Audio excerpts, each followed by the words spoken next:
সালামুন আলাইকুম। সালামুন আলাইকুম। আমরা প্রায় সবাই ইসলামে পুলসিরাত নিয়ে একটা ধারণা শুনেছি, তাই না? ওই যে জাহান্নামের উপর রাখা খুব সরু একটা সেতু। হ্যাঁ, যেটা নাকি কিয়ামতের দিন পার হতে হবে। খুবই পরিচিত একটা ছবি। ঠিক। তো আজ আমরা এই পুলসিরাত নিয়ে কথা বলবো, তবে একটু অন্যরকম ভাবে। আমরা একটা নির্দিষ্ট লেখার উপর ভিত্তি করে আলোচনাটা করব। লেখাটার নাম ছিল কোরআনের আলোয় পুলসিরাত। কোনো কাল্পনিক ব্রিজ নয়, বরং জান্নাতে পৌঁছানোর কোরআনের রূপরেখা। বাহ, নামটা শুনেই বোঝা যাচ্ছে এর ফোকাসটা কোথায়। একদম। এই লেখাটা চেষ্টা করেছে শুধুমাত্র কোরআন কি বলছে সেই ভিত্তিতে পুলসিরাতের ধারণাটা বুঝতে। আর আমাদের আজকের আলোচনার উদ্দেশ্য সেটাই, মানে খতিয়ে দেখা যে কোরআন নিজে এই পুলসিরাত বা এমন কোনো সেতুর কথা সরাসরি বলেছে কিনা, অথবা যদি বলেও থাকে সেটা কিভাবে বলেছে। প্রচলিত ধারণাগুলো তো আছেই, কিন্তু কোরআনের মূল কথাটা কি। হ্যাঁ, বিশেষ করে জীবনের যে পরীক্ষা, আমাদের কষ্ট, সেগুলোর সাথে এর কোনো সম্পর্ক কোরআন দেখায় কিনা সেটাই জানার চেষ্টা করব। ঠিক। আচ্ছা, শুরুতেই তাহলে একটু মনে করিয়ে দিই প্রচলিত ধারণাটা কি।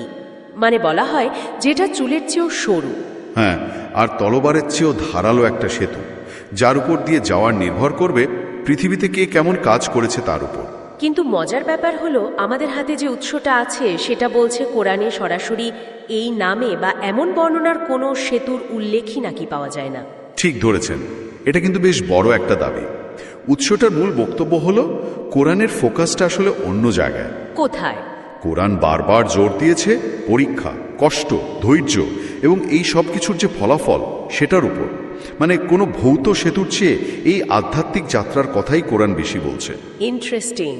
তাহলে কোরআনের কোন আয়াতগুলো এই প্রসঙ্গে সাধারণত আনা হয়, আর এই উৎস সেগুলোকে কিভাবে দেখছে? যেমন ধরুন সূরা মারিয়ামের ৭১ নম্বর আয়াতটা। হ্যাঁ, ওই আয়াতটা ১৯৭১, ওটা প্রায়ই ব্যবহার করা হয়।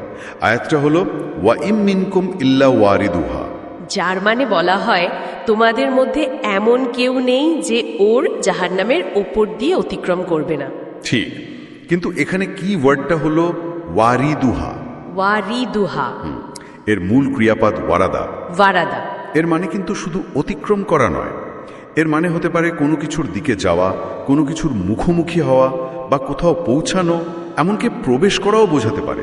ও আচ্ছা, মানে শুধু সেতু পার হওয়া নয়।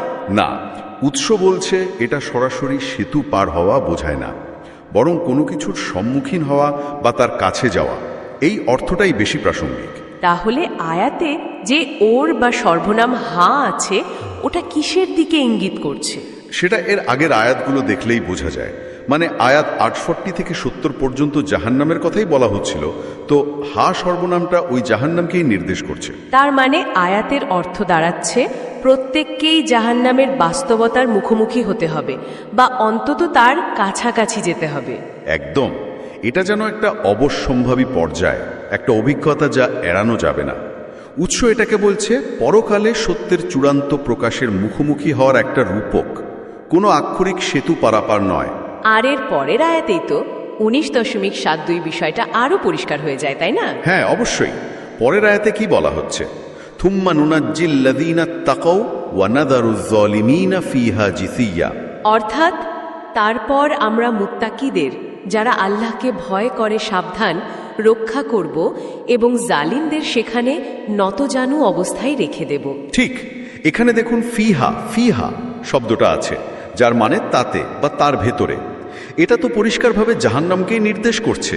তার মানে ব্যাপারটা দাঁড়াচ্ছে যে সবাই জাহান্নামের বাস্তবতার মুখোমুখি হবে, আর তারপর আল্লাহ মুত্তাকিদের সেখান থেকে রক্ষা করবেন আর জালিমরাও ওখানেই থেকে যাবে। এক্স্যাক্টলি, এটা তো পরীক্ষার ফলাফলের মতো শোনাচ্ছে, তাই না? কারা উত্তীর্ণ হলো আর কারা হলো না। কোনো সেতু পার হওয়ার দৃশ্য কিন্তু এখানে নেই।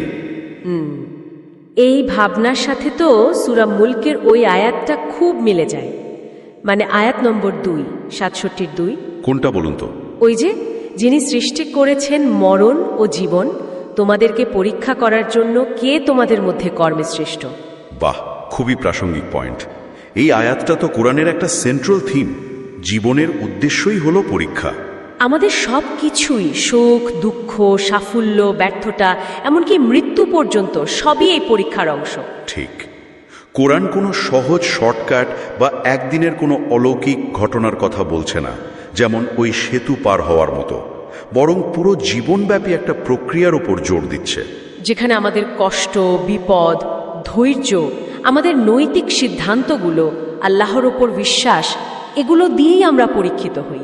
আর শেষ ফলাফলটা নির্ভর করে এই পরীক্ষার ওপরই। তার মানে কোরআন নিজেই বলছে যে আধ্যাত্মিক উন্নতি বা জান্নাত লাভ এটা কোনো সহজ রাস্তা নয়, এটা একটা ধারাবাহিক সংগ্রামের ফল। একদম।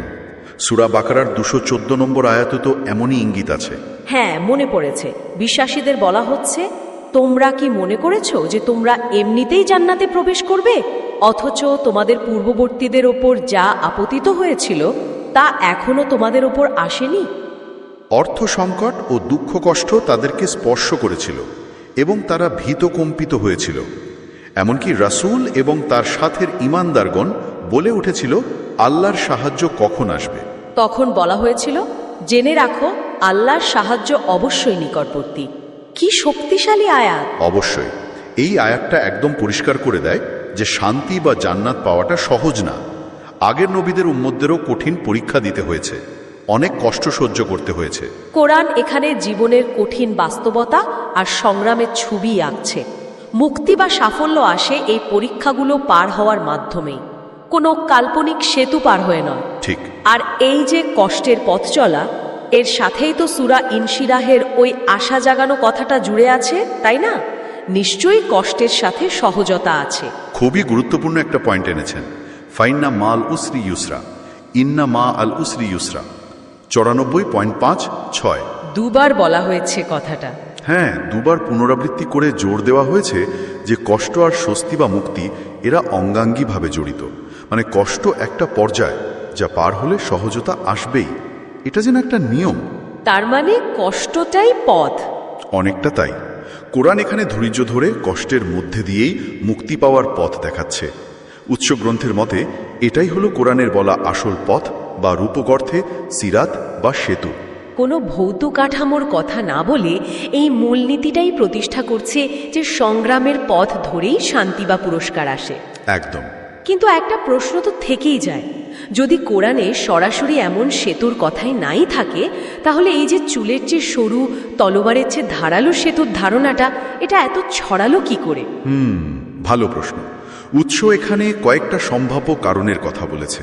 যেমন, প্রথমত, অনেক সময় হয় কি, গভীর বা জটিল কোনো ধর্মীয় বা আধ্যাত্মিক তত্ত্বকে সাধারণ মানুষের কাছে সহজবোধ্য করার জন্য রূপক ব্যবহার করা হয়। আচ্ছা, পুলসিরাত হয়তো সেরকমই একটা রূপক ছিল।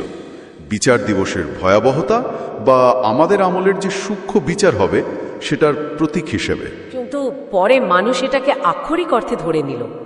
হতে পারে সময়ের সাথে সাথে রূপক তার প্রতীকী অর্থ হারিয়ে ফেলে আক্ষরিক অর্থে প্রচলিত হয়ে যেতেই পারে। এটা একটা কারণ হতে পারে। আর দ্বিতীয়ত, দেখুন, মৃত্যু আর পরকালের ধারণা তো মানুষের মনে স্বাভাবিকভাবেই একটা ভয় বা কৌতূহল তৈরি করে। তা তো করে। তো পুলসিরাতের মতো একটা পরিষ্কার নাটকীয় ছবি, যেখানে একদিকে ভয়ঙ্কর পতন আর অন্যদিকে মুক্তি, এই ছবিটা মানুষের কল্পনাকে সহজেই টানে, পরকাল নিয়ে একটা সরল কাঠামো দেয়। অনেকের কাছে এটা হয়তো স্বস্তিদায়কও মনে হতে পারে। মানে একটা ক্লিয়ার কাট দৃশ্যকল্প আর লোককথা বা অন্য সংস্কৃতির কোনো প্রভাব, সেটাও একটা সম্ভাবনা। বিভিন্ন লোককথা, মুখে মুখে ফেরা গল্প, এমনকি কিছু হয়তো দুর্বল বা অপ্রমাণিত হাদিসের ব্যাখ্যাও এই ধারণাকে সমাজে প্রতিষ্ঠা করতে সাহায্য করেছে। যখন কোনো ধারণা প্রজন্মের পর প্রজন্ম ধরে চলে, তখন তো সেটা বিশ্বাসের অংশ হয়ে যায়। ঠিক, তখন আর মানুষ তার মূল উৎস নিয়ে খুব একটা প্রশ্ন তোলে না, যদিও হয়তো তার সরাসরি আর স্পষ্ট ভিত্তি মূল ধর্মগ্রন্থে মানে কোরআনে পাওয়া যাচ্ছে না। তার মানে উৎসের মতে কোরআনের মূল জোরটা হলো জীবনব্যাপী পরীক্ষা, নৈতিকতা আর কষ্টের মধ্যে দিয়ে মুক্তি খোঁজা, কোনো একটা বিশেষ ঘটনা বা ভৌত বাধা পার হওয়া নয়। এটাই হলো মূল কথা। কোরআনের বার্তাটা অনেক বেশি গভীর আর জীবন ঘনিষ্ঠ। এটা জোর দেয়, এক, পরীক্ষা জীবনের অংশ, যেমন সূরা মুলকে দেখলাম। 2, বিপদ আপদ বা কষ্ট মানুষকে পরিশুদ্ধ করে, তার ভেতরের শক্তি মানে ধৈর্য, তাকওয়া এগুলো বের করে আনে, যেমন সূরা বাকারার ইঙ্গিতে পাই। ঠিক। আর 3, মুক্তি বা সহজতা আসে সংগ্রাম আর কষ্টের পথ ধরেই, যেমন সূরা ইনশিরাহ বলছে। যদি কোরআন শুধু একটা ভৌত সেতুর ছবি দিত তাহলে হয়তো আমাদের মনোযোগ সেদিকেই চলে যেত। ঠিক, কিন্তু কোরআন গুরুত্ব দিচ্ছে ব্যক্তির আমল, তার আচরণ, নিয়ত, ধৈর্য, আল্লাহর প্রতি বিশ্বাস এবং সারা জীবন ধরে আত্মসমর্পণের ওপর। এই পুরো প্রক্রিয়াটাই মুক্তির পথ। থাকে উৎসের মতে তা কোরআনের মূল বার্তার চেয়ে লোকজ ধারণা বা রূপকের আক্ষরিক ব্যাখ্যা হওয়ার সম্ভাবনাই বেশি। হ্যাঁ, উৎস সেদিকে ইঙ্গিত করছে। আচ্ছা, এই যে প্রচলিত ধারণাগুলো, যেমন পুলসিরাতের এই ছবিটা, এগুলো সমাজে কিভাবে প্রভাব ফেলে? উৎস কি এর কোনো ভালো বা মন্দ দিকের কথা বলেছে? হ্যাঁ, প্রভাবের কথা বললে দুটো দিকই থাকতে পারে। ভালো দিক হয়তো এটা যে পুলসিরাতের মতো একটা ভয়ঙ্কর ছবি কাউকে অন্যায় কাজ থেকে দূরে রাখতে পারে বা পরকালের জবাবদিহিতার কথা মনে করিয়ে দিয়ে ভালো কাজে উৎসাহ দিতে পারে। মানে একটা সাইকোলজিক্যাল ভূমিকা পালন করতে পারে। হ্যাঁ, কিন্তু নেতিবাচক দিকও আছে। সেটা কি? নেতিবাচক দিকটা হলো যদি এই রূপক বা ধারণাটা কোরআনের মূল শিক্ষা থেকে আমাদের মনোযোগ সরিয়ে নেয়, মানে জীবনের আসল পরীক্ষা, সৎকর্ম, তাকওয়া, ধৈর্য, এগুলোর গুরুত্ব যদি কমিয়ে দেয় তাহলেই সমস্যা। বিচারের দিন কোনোভাবে একটা কাল্পনিক সেতু পার হয়ে গেলেই মুক্তি, তাহলে সেটা তো ভুল হবে। একদম, সেটা হবে কোরআনের বার্তার একটা ভুল সরলীকরণ। এতে জীবনের আসল পরীক্ষার গুরুত্ব কমে যাওয়ার ভয় থাকে। উৎস বলছে এই পার্থক্যটা বোঝা জরুরি, যাতে মানুষ পরকালের কোনো একটা কল্পিত ঘটনার ওপর বেশি মনোযোগ না দিয়ে বরং এই জীবনের যে নৈতিক ও আধ্যাত্মিক সংগ্রাম সেটার ওপর বেশি গুরুত্ব দেয়। কারণ কোরআনের মূল শিক্ষা তো এটাই। তাহলে আজকের দিনের পাঠকের জন্য দায়িত্বটা কি? এই যে এত ভিন্ন ভিন্ন ধারণা, এর মধ্যে পথ খুঁজে নেওয়ার উপায় কি? দেখুন, দায়িত্বটা হলো সচেতন হওয়া আর অনুসন্ধিৎসু হওয়া। মানে কোনো ধর্মীয় ধারণা বা বিশ্বাস গ্রহণ করার আগে একটু তার উৎসটা যাচাই করা। কোনটা সরাসরি কোরআন থেকে এসেছে আর কোনটা লোককথা বা দুর্বল বর্ণনা বা শুধু রূপকের আক্ষরিক ব্যাখ্যা, সেটা বোঝার চেষ্টা করা। ঠিক, কোরআনকে বুঝতে হলে তো কোরআনের কাছেই ফিরে যেতে হবে। গভীর মনোযোগ দিয়ে খোলা মন নিয়ে পড়তে হবে। কারো ব্যাখ্যা বা প্রচলিত ধারণাকেই ফাইনাল মনে না করে নিজেই মূল উৎস থেকে জানার চেষ্টা করাটা খুব জরুরি। আচ্ছা, সবশেষে এই যে কোরআনিক দৃষ্টিকোণ, জীবনটাই পরীক্ষা, এই ভাবনাটাকে সামনে রেখে আমাদের প্রতিদিনের জীবনযাপনের জন্য কিছু ব্যবহারিক দিক নির্দেশনা কি পাওয়া যায় এই উৎস থেকে? হ্যাঁ, উৎস কিছু বাস্তব পথের দিকে ইঙ্গিত করেছে। যেমন প্রথমত, কষ্টের সময় ধৈর্য ধরা, মানে সবর করা। যখন জীবনে কঠিন সময় আসে তখন হতাশ না হয়ে আল্লাহর সাহায্যের উপর ভরসা রাখা আর সঠিক কাজটা চালিয়ে যাওয়া। বিশ্বাস রাখা যে কষ্টের পরেই স্বস্তি আছে। এটা তো সূরা ইনশিরাহ এর কথাটাই মনে করিয়ে দেয়। একদম। দ্বিতীয়ত, আত্মসমালোচনা করা, মানে বিপদে পড়লে বা যে কোনো পরিস্থিতিতে নিজের কাজ, নিজের উদ্দেশ্য, নিজের নৈতিক অবস্থান নিয়ে একটু ভাবা। ভুল হলে সেখান থেকে শিক্ষা নেওয়া, নিজেকে শোধরানোর চেষ্টা করা। আত্মশুদ্ধি যাকে বলে। হ্যাঁ। তৃতীয়ত, আমাদের আধ্যাত্মিক অনুশীলনগুলো যেমন নামাজ, রোজা, জিকির, দোয়া, এগুলোকে শুধু নিয়ম মাফিক কাজ হিসাবে না দেখা, বরং এগুলোকে আল্লাহর সাথে গভীর সম্পর্ক তৈরির, মনের শান্তি পাওয়ার আর নিজের চরিত্র গঠনের মাধ্যম হিসেবে দেখা। মানে শুধু আনুষ্ঠানিকতা নয়, এর ভেতরের অর্থটা বোঝা। ঠিক। আর চতুর্থত, জ্ঞান ও বিচার বুদ্ধি ব্যবহার করা, মানে যে কোনো প্রচলিত কাহিনী, ব্যাখ্যা বা ধারণাকে কোরআনের মূল বার্তার আলোয় ফেলে বিচার করা। যা কোরআনের মৌলিক শিক্ষার সাথে মেলে তা গ্রহণ করা যেতে পারে, কিন্তু যা সাংঘর্ষিক বা ভিত্তিহীন মনে হয় তা বর্জন করার মতো সাহসও রাখতে হবে। চমৎকার কিছু পয়েন্ট। তাহলে আজকের আলোচনার সারসংক্ষেপ যদি করি, ব্যাপারটা দাঁড়াচ্ছে এই নির্দিষ্ট উৎস অনুযায়ী কোরআন পুলসিরাত নামে কোনো বাস্তব ভৌত সেতুর কথা সরাসরি বলছে না, বরং কোরআন জীবনকে একটা ধারাবাহিক পরীক্ষা হিসেবে দেখাচ্ছে। আর এই পরীক্ষার মধ্য দিয়ে ধৈর্য, নৈতিকতা, ভালো কাজ, আল্লাহর প্রতি বিশ্বাস, এই সব বজায় রাখাকেই মুক্তি বা জান্নাতে পৌঁছানোর আসল পথ বা প্রক্রিয়া বলছে। যথার্থ বলেছেন। কোরআনের দৃষ্টিকোণ থেকে দেখলে মুক্তি বা পুরস্কার পাওয়াটা কোনো একদিনের জাদুকরী ঘটনা নয়, যেমন একটা সরু সেতু পার হয়ে যাওয়া, বরং এটা একটা পুরো জীবনব্যাপী যাত্রা। একদম, যা নির্ভর করে আমাদের কর্ম, আমাদের নিয়ত, আমাদের চেষ্টা, আমাদের ধৈর্য আর আল্লাহর রহমতের ওপর আমাদের আন্তরিক নির্ভরতার ওপর।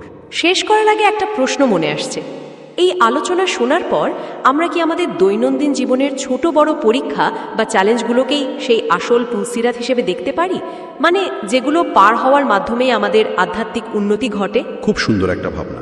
হয়তো পরকালের কোনো কাল্পনিক সেতুর দুশ্চিন্তা করার চেয়ে এই জীবনের বাস্তব সংগ্রামগুলো ঠিকভাবে মোকাবেলা করার উপরেই আমাদের বেশি মনোযোগ দেওয়া উচিত। এই প্রশ্নটা সত্যি আমাদের ভাবনার খোরাক যোগায়।